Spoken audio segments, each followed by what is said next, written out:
오늘 본문의 말씀에 보면은 범사에 감사하라. 이것이 그리스도 예수 안에서 너희를 향하신 하나님의 뜻이니라 라고 말씀하셨어요. 그리스도인 하나님의 자녀인 우리를 향한 하나님의 선하신 뜻이 뭐라고요? 범사에 감사하며 살아가는 거예요. 그럼 범사에 감사한다는 건 뭐냐? 말 그대로 모든 일에 감사하는 겁니다. 여기서 말하는 모든 일에는 좋은 일에만 감사하는 것이 아니라 힘들고 어려운 일에도 감사하는 거예요. 고난이 찾아와도 환난이 찾아와도 감사하는 겁니다. 그리고 범사에 감사한다는 것은 이런 감사의 삶을 살아갈 때 우리는 항상 감사하며 살아가야 된다는 거죠. 자, 여러분 우리 한번 생각해 보십시다. 항상 감사하는 삶을 우리가 살아가고 있어요. 모든 일에 감사하면서 살아가고 있어요. 근데 왜 굳이 추수감사주일이라고 정해놓고 특정한 이 날에 우리가 특별히 하나님께 감사할 일들을 생각하며 또 감사를 올려드리는 겁니까? 아니 매일같이 감사하고 살아가는데 왜 특정한 이런 날이 필요하단 말이죠. 왜 그럴까요? 특별히 이 계절은 우리가 추수의 계절이기 때문에 한 해 동안 우리가 열심히 애쓰고 수고한 것에 하나님이 풍성한 열매를 주신 것에 감사하는 거 맞습니다. 우리가 다 아는 내용이죠. 근데 하나님이 우리에게 이 추수감사주의를 주신 또 하나의 이유가 있어요. 그것은 우리가 평상시에 감사의 삶을 살아가지 못하니까 이때라도 우리가 나를 정해서 우리 자신을 한번 돌아보는 겁니다. 과연 나는 오늘 하나님 앞에 또 이 한 해를 살아오면서 우리가 마땅히 감사할 일들을 감사하고 살았는가? 우리 스스로 점검해 보면은요, 분명 우리가 놓치고 지나간 감사거리들이 참 많을 겁니다. 그것을 우리가 다시 한번 생각해 보고 하나님 앞에 못다한 감사를 하나님께 드리는 거죠. 그리고 다시 한번 우리가 범사에 감사하는 삶을 결단하라고 하나님 우리에게 주신 기회인 줄로 믿습니다. 근데 여러분, 범사에 감사하는 일이 쉬워요? 오늘 말씀을 듣고 여러분들이 그래, 감사의 삶이 좋은 거지, 그럼 앞으로 나는 이 감사를 내 입술에 습관처럼, 그래서 항상 무조건 앞으로는 불평이 나오려고 그러면 감사, 불만이 있어도 감사, 뭐 다른 사람들에게 화가 나가지고 한마디 하고 싶어도 감사, 이렇게 내가 습관적으로 감사를 해야지, 이렇게 마음을 먹는 것도 어려워요. 또 그렇게 하는 것도 어려워요. 근데 그보다 더 어려운 게 있습니다. 생각하고 감사하는 거예요. 그냥 습관적으로 그렇게 해야지 되는 거지 하고 감사하는 거는 그나마 할 수 있는데, 생각을 해보고 감사하는 건 더 어려워. 왜? 암만 생각해도 이거는 도무지 감사가 안 나오거든. 도무지 감사할 수 없는 일인데 어떻게 감사가 돼요? 생각하고 감사, 어떤 일에도 감사할 수 있는 것은요, 우리가 그리스도 안에서 주님의 말씀을 쫓아 살아가면서 나의 생각과 나의 가치관이 온전히 변화됐을 때만이 가능한 것이란 말이죠. 그렇지 않습니까? 하나님의 뜻대로 나의 생각이 바뀌고 내 가치관이 바뀌었을 때 어떤 상황 속에도, 이 절망 가운데서도, 낙심할 수밖에 없는 상황 속에서도, 극도의 고난과 환난 가운데에서도 그럼에도 불구하고 감사할 수 있다는 거죠. 여러분, 감사할 조건이 없는데도 감사하면요, 때로는 모르는 사람들은 그걸 오해할 수도 있습니다. 아니, 어떻게 저런 상황에서 저런 감사를 할 수가 있어? 아니, 어머니가 돌아가셨는데 장례를 치르면서 계속 감사합니다, 감사합니다 이러는 거예요. 저 사람 미쳤나? 아니, 어머니가 돌아가셨는데 뭐 감사할 일이 있다고 저렇게 감사합니다 감사합니다 그래? 아니, 저 양반 저거 불효자 아니야? 여러분, 모르는 사람들은 그렇게 생각할 수도 있습니다. 모르는 사람들은요, 어머니 장례식에서 찬송 부르고 있으면은요, 아니, 어머니 돌아가셨는데 뭐 노래를 불러? 이렇게 생각할 수 있는 거예요. 여러분, 우리가 왜 살아나는 이의 죽음 앞에서도 감사할 수 있죠? 우리는 하나님의 말씀을 믿기 때문입니다. 하나님의 약속을 믿기 때문입니다. 믿음 안에서 살다가 이 세상을 떠나신 어머니, 이 땅에서의 모든 수고를 마치고 그토록 사모했던 하나님 나라, 아버지 나라, 그곳에 소망을 두고 살았기 때문에 이제는 죽음을 통해서 이 땅에서는 믿음의 눈으로 보았던 그 하나님의 나라를 이제는 내가 이미 하나님께 가서 예수님도 만나고 하나님 전전에 서고 그 성경에 나오는 수많은 믿음의 선배들 가서 다 만날 거 아닙니까? 그리웠던 우리 신앙의 동료들도 만나게 하고, 그 가시는 길이 너무 감사하잖아요. 그러니까 우리는 감사하고 또 찬송을 부르는 거죠. 근데 그걸 모르는 사람들은 그게 이상한 거예요. 그래서 여러분, 그럼에도 불구하고 이런 감사를 할 수 있는 것은요, 특별한 감사입니다. 아무나 이런 감사를 할 수 있는 것이 아니라 오늘 저와 여러분처럼 그리스도 안에 있는 특별한 사람들만이 이런 감사의 삶을 살아낼 수 있는 것입니다. 주 안에서 범사에 감사하는 삶을 살아가는 사람은 그래서 누구보다 특별한 사람입니다. 여러분, 사도 바울은 빌립보 감옥 안에서 감옥 밖에 있는 사람들에게 편지를 쓰면서 범사에 감사하세요라고 적어 보냅니다. 아니, 감옥에 있는 내가 감옥 밖에 있는 사람도 자유인들에게 감사하는 삶을 살아가는 거예요. 그건 무슨 얘기입니까? 난 지금 이 감옥 안에 있지만 나는 하나님께 감사하고 있다라는 뜻 아닙니까? 지중해 한복판에서 생명을 위협하는 큰 폭풍이 찾아왔습니다. 근데 그 폭풍 앞에서도 그는 감사했습니다. 예수님 만나고 난 이후에 복음 전하는 삶을 살아가면서 죽을 고비 수도 없이 넘겼습니다. 아니, 바울만큼 예수님 만나고 나서 고생 많이 한 사람이 없어요. 그런데도 그는 항상 감사하는 삶을 살았단 말이죠. 그건 여러분, 어떤 상황 속에서 감사할 수 있는 비법을 갖고 있는 거예요. 여러분, 바울의 그 비법이 뭐냐? 바울은 항상 어떤 상황 속에서도 늘 무엇을 생각하고 살았냐면, 내가 예수님 만나기 전에, 복음을 만나기 전에, 구원을 얻기 전에 내가 어떤 사람이었는지를 그는 잊지 않고 살았어요. 그래서 항상 뭐라고 고백합니까? 나는 죄인 중에 괴수였다라고 고백합니다. 예수를 핍박하고 죄의 몸된 교회를 핍박하고 믿는 자들을 핍박하고 잡아다 죽이기까지 하지 않았습니까?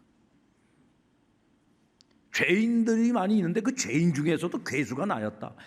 절대로 용서받을 수 없는 사람, 내 힘으로 내 능으로도 용서받을 수 없는 사람, 그런 나를 하나님 아버지께서 용서해 주셨다. 내가 과거에는 죄인 중에 괴수였던 사람이다.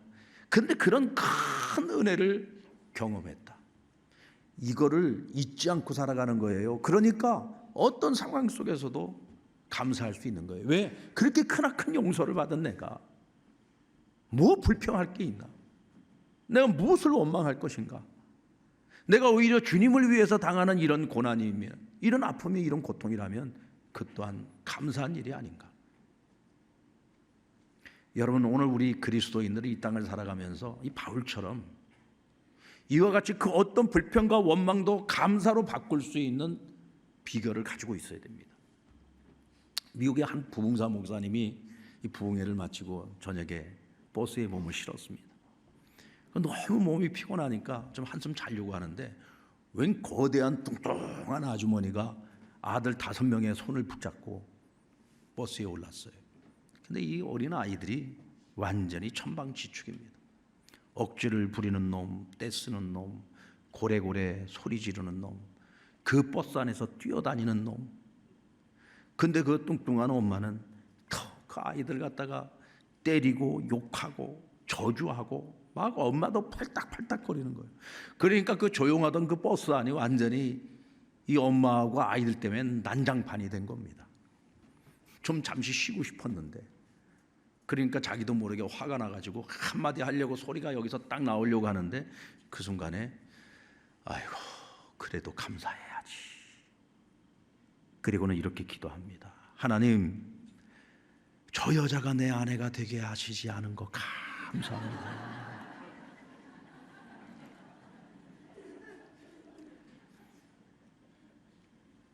어쨌든 이 목사님은 자기 나름대로의 비결이 있는 거예요. 어떻게든 내가 어떤 상황 속에서도 불평하지 않고 해서는 안 될 말 하지 않고 감사하려고 결단하고 생각을 한 거죠. 오늘 이 아침에는 우리가 범사에 감사해야 될 이유가 무엇인지를 함께 생각해보고, 또 앞으로 우리가 범사에 감사의 삶을 살아가는 것을 다시 한번 결단하는 시간이 되기를 주의 이름으로 축원합니다.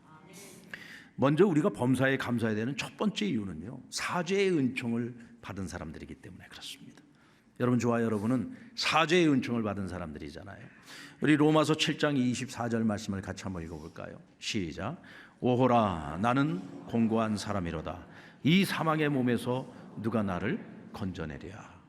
여러분, 누구보다 바울은요, 스스로 나를 구원할 수 없다는 것을 그는 아주 뼈저리게 경험을 했던 사람이에요. 왜? 그는 누구보다도 율법의 말씀, 사람은 이렇게 살아야지 된다라고 하는 그 율법의 말씀대로 그것을 철저하게 지키면서 살려고 애를 썼어요. 왜? 이렇게 해야 내가 구원을 얻는다고 생각을 했거든요. 누구보다 선한 삶을 살려고 노력했던 사람입니다. 심지어는 이단이라고 생각했던 저 기독교를 핍박하는 것이 내가 하나님께 영광을 올려드리는 길이라고 생각했던 사람이에요.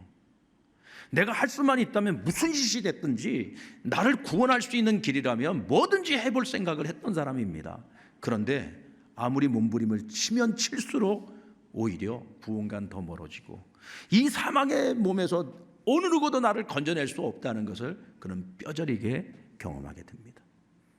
그런데 여러분, 다메섹 도상에서 그를 찾아오신 예수님을 만나는 그 순간에 그가 평생의 고민을 하며 평생의 스스로를 구원해 보려고 몸부림을 쳤던 그 모든 것들을 한순간에 내려놓게 됩니다. 왜요? 나는 아무것도 한 것이 없는데 하나님 나를 전적으로 용서해 주셔. 나는 아무것도 한 것이 없는데 자신의 독생자를 우리의 대속제물로 주셔서 내 죄값을 다 짊어지고 십자가에서 나를 대신하여 심판을 당하셨다는 사실을 깨달았어요. 그 예수님을 나의 주로 영접하는 그 순간 나는 구원을 얻고 이제 더 이상 하나님이 나를 죄인으로 다루지 않고 이제는 나를 의인으로 여겨주신다는 것을 깨닫게 됩니다. 그래서 8장 1절로 2절 말씀해 보면 이렇게 고백합니다. 우리 같이 한번 읽어볼까요? 시작. 그러므로 이제 그리스도 예수 안에 있는 자는 결코 정죄함이 없나니 성령의 법이 죄와 사망의 법에서 너를 해방하였습니다. 아멘. 그리스도 예수 안에 있는 나는 이제 어느 누구도 정죄할 수 없다. 하나님도 나를 정죄하지 않는다는 거예요. 나도 나를 정죄할 수 없어요. 그 누구도 나를 정죄할 수 없어요. 왜? 우리는 이제 예수 그리스도를 통해서 거룩한 하나님의 의의 옷을 입게 되었기 때문이죠. 하나님이 우리를 보실 때 이젠 죄인이 나를 보시는 것이 아니라 의의 옷을 입고 있는 우리를 보시는 거예요. 여러분, 하나님은 우리의 죄를 용서하실 때요, 깨끗이 용서하십니다. 완전하게 용서하십니다. 여러분, 이 사실을 믿으십니까? 다윗이 밧세바와 강간의 죄를 저질렀어요. 그의 남편을 사지로 몰아 죽였습니다. 세상에 이런 나쁜 인간이 어디 있습니까? 그러나 어쨌든 다윗은 자기의 잘못을 깨달았고 하나님 앞에 통회자백합니다. 용서해달라고 눈물로 호소하며 기도했습니다. 하나님께서 그의 그 회개 기도가 진정성 있는 기도라는 것을 아셨기 때문에 그의 죄를 용서해 주십니다. 그러나 죄값은 치르게 하셨어요. 그래서 둘 사이에 태어난 첫 번째 아이를 하나님께서 생명을 걷어가시지 않았습니까? 그러나 여러분, 하나님이 그의 죄를 용서하실 때에는요, 깨끗하게 용서하십니다. 한번 따라볼까요? 하나님은 뒤끝이 없으십니다. 여러분, 우리는 얼마나 뒤끝이 많습니까? 누가 나에게 용서해달라 그러면 알았어요, 용서할게요 해놓고서 한 몇 년 지나고 나서 네가 그때 나한테 그랬던 걸 내가 기억한다, 뭐 그러지 않습니까? 우린 참 뒤끝이 많아요. 여러분, 다윗도 보세요. 하나님이 내 죄를 다 용서해 주셨는데도 불구하고 그는 인생 살아가면서 어려운 일이 생길 때마다 날마다 이렇게 고백하고 탄식합니다. 하나님이 그때 그 일로 말미암아 오늘 나를 책망하시고 오늘 나를 치시는 것이다 라고 얘기합니다.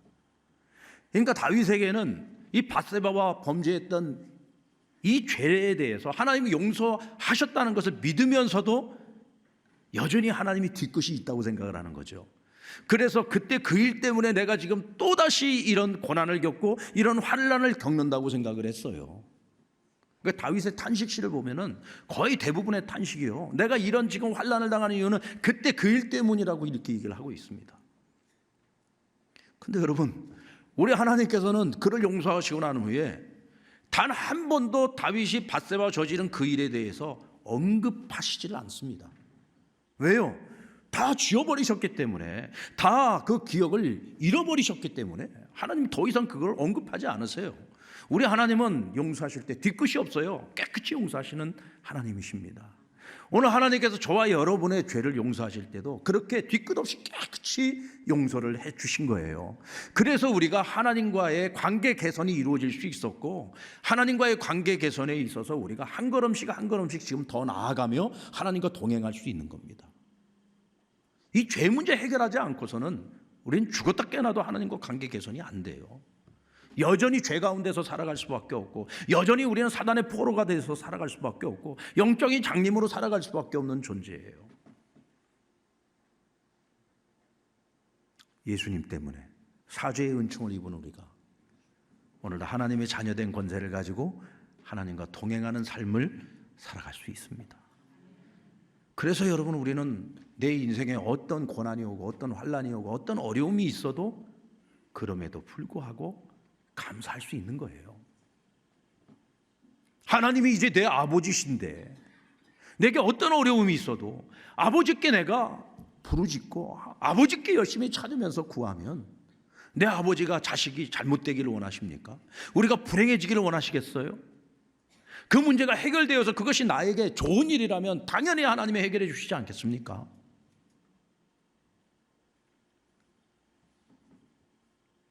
못 믿겠으면 말고, 믿어지시면 아멘. 믿어지시면 아멘. 여러분, 그거 믿고 살아가는 게 그리스도인이에요. 그거 안 믿을 것 같으면 뭐 하려고 교회 나서 예배드려요? 우리 하나님의 자녀니까 그걸 믿는 거예요. 그러니까 우리는 어떤 상황 속에도 감사할 수 있는 거예요. 우리가 하나님 앞에 감사해야 될 또 한 가지 이유는 평범한 것을 감사해야 되기 때문에. 평범한 것. 우리는 감사하면 무슨 특별한 것을 꼭 감사해야 된다고 생각을 합니다.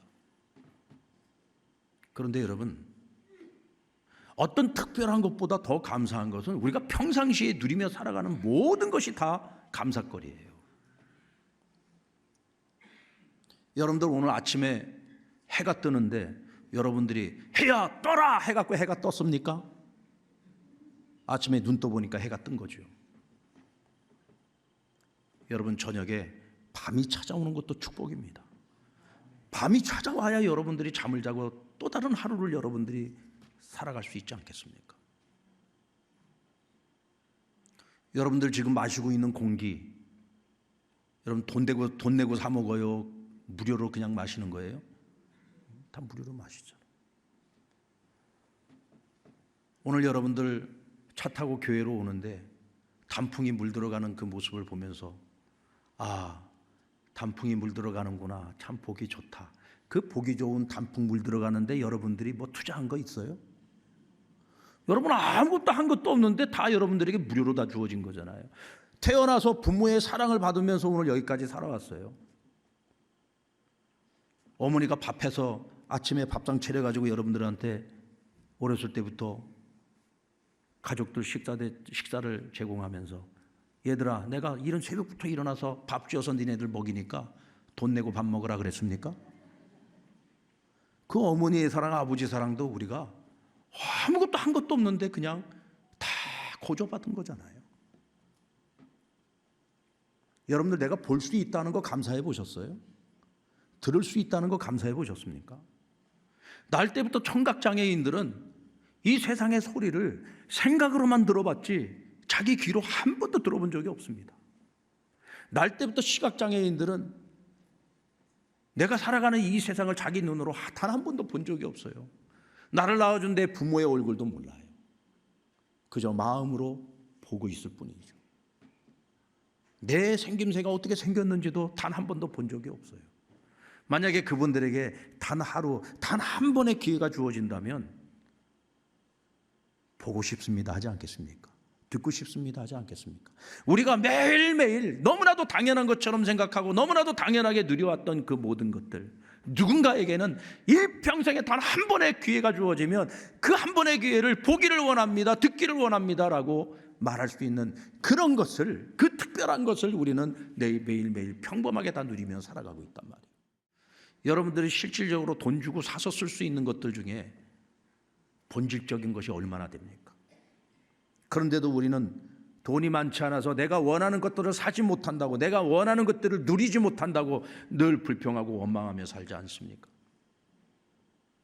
하나님이 우리에게 무료로 주신 것들이 그렇게 많은데 그것에 대한 감사는 없고 늘 부족한 한두 가지 때문에 늘 불평하고 원망하며 살아가잖아요. 여러분, 우리는 평범한 것에 감사하며 살아가야 됩니다. 오늘 우리에게 새날을 주신 것도 감사하고, 어저께 대전에서 있는 CTS 부흥 어게인에 우리 교인들과 함께 가서 참 많이 은혜 받고 그리고 돌아왔습니다. 여러분, 어쩌면 저에게 오늘이 없었을 수도 있는 거죠. 대전에서 오는 길에 뉴스에 보니까 뭐 교통사고가 이번 주 토요일 날 얼마나 이곳저곳에서 많이 일어나는지 몰라요. 하나님께서 지켜주셨기 때문에 사고도 나지 않았고 건강한 모습으로 돌아왔기 때문에 오늘 여러분들에게 이렇게 말씀도 전하고 여러분도 이 자리에 와서 함께 은혜 받고 있는 거죠. 지금 우리가 이 자리에 앉아 있는 것조차도 다 은혜란 말이에요. 이게 그냥 당연한 것이라고 절대로 생각하지 말라니까요. 이 자리에 나와서 예배하는 것이 여러분 내 남은 인생에 단 한 가지 소원인 분도 있어요. 평생을 상남교회를 섬기고 이 교회에서 예배드리며 살아왔는데 육신이 늙고 병들어서 요양 안에 가 계시는 우리 성도님들은요, 죽기 전에 내 한 가지 소원이 있다면 내 발로 걸어와서 이곳에 와서 앉아서 예배드리는 거예요. 성도들과 함께 예배드리는 거예요. 우리는 뭐 껐등만 하면 예배 빼먹는 거 아주 그냥 우습게 하는데, 그분에게는 내가 죽기 전에 꼭 한 번 하고 싶은 유일한 소원일 수 있는 거예요. 내가 누리고 있는 이 당연한 것들이 누군가에는 정말이지 특별한 것일 수 있단 말이죠. 우리에게 여러분 평범한 것은 없습니다. 다 특별한 겁니다. 그것을 감사하며 살아갈 수 있을 때 그럼에도 불구하고의 감사를 할 수 있는 거예요. 평범한 것도 감사할 줄 모르는 사람이 어떻게 특별한 것을 감사하면서 살아갈 수 있겠습니까? 그래서 감사의 최고봉은 그럼에도 불구하고의 감사죠. 근데 여러분, 우리가 감사할 또 한 가지 이유가 있어요. 그건 뭐냐? 기도할 수 있기 때문입니다. 항상 기뻐하라, 쉬지 말고 기도하라, 범사에 감사하라. 이것이 그리스도 예수 안에 있는 너희에게, 너희를 향한 하나님의 뜻이다라고 분명히 말씀하셨어요. 여러분, 성경에 보면은 이것이 하나님의 뜻이야라고 분명하게 딱 못 박아서 말씀하고 있는 구절이 몇 구절 안 돼요. 그 중에 가장 대표적인 구절이 이 말씀입니다. 그런데 항상 기뻐하는 거, 쉬지 말고 기도하는 거, 범사에 감사하는 거, 이건 따로 떼어놓고 생각할 수가 없어요. 사실은 한 묶음입니다. 어떻게 우리가 범사에 감사하며 살아갈 수 있습니까? 기도하니까요. 기도할 수 있으니까요. 내 아버지께 무엇이든지 구할 수 있으니까요. 어떤 어려움이 있어도 내가 기도해서 문제를 해결하면 되잖아요. 극복할 수 있으면 되잖아요. 그러니까 감사할 수 있는 거예요. 쉬지 말고 기도하며 범사에 감사하는 삶을 살아가니까 우리가 항상 기뻐할 수 있는 겁니다. 우리가 뭐 억지로 기뻐합니까? 기쁨이라는 건 내 안에서 일어나야 되는 거잖아요. 근데 어떻게 해야 이 기쁨이 일어납니까? 기도하고 감사하고, 감사하고 기도하는 삶을 통해 우리가 항상 기뻐하는 삶을 살아갈 수 있는 겁니다. 여기에 행복이 있는 거예요. 뭐 돈이 많아서 내가 많은 것을 살 수 있고 많은 것을 누릴 수 있어야 행복한 게 아니에요. 주어진 모든 것에 감사하면서 살아가고 쉬지 말고 기도하며 하나님 주시는 기쁨을 누리며 살아갈 수 있어서 우리는 행복한 거예요. 사랑하는 성도 여러분, 그럼에도 불구하고 우리가 범사에 감사한다는 것 결코 쉬운 일 아닙니다. 쉬운 일이 아닙니다. 그러나 오늘 이 세 가지 이유를 분명히 생각해 봅시다. 사죄의 은총을 입은 우리는 마땅히 감사해야 되고, 평범하게 누리는 그 모든 것들이 감사해요. 이것을 감사할 수 있을 때 그럼에도 불구하고 우리는 감사할 수 있고, 무엇보다 하나님께서 우리에게 기도의 선물을 주셨기 때문에 우리는 기도하는 삶을 통해서 감사하며 살아갈 수 있습니다. 그런 오늘 우리의 삶이 누군가에게 소망이 된다면 그것이야말로 하나님이 기뻐하시는 일이 아니겠습니까? 하나님께 기쁨이 되는 우리를 또한 하나님이 동행하시며 우리에게 더 많은 감사의 조건들을 주시지 않겠습니까? 그렇게 저와 여러분이 누군가에게 소망이 되고 감사할 일들이 더 많아지고 더 넘치는 복된 저와 여러분의 삶이 되기를 주의 이름으로 축원합니다.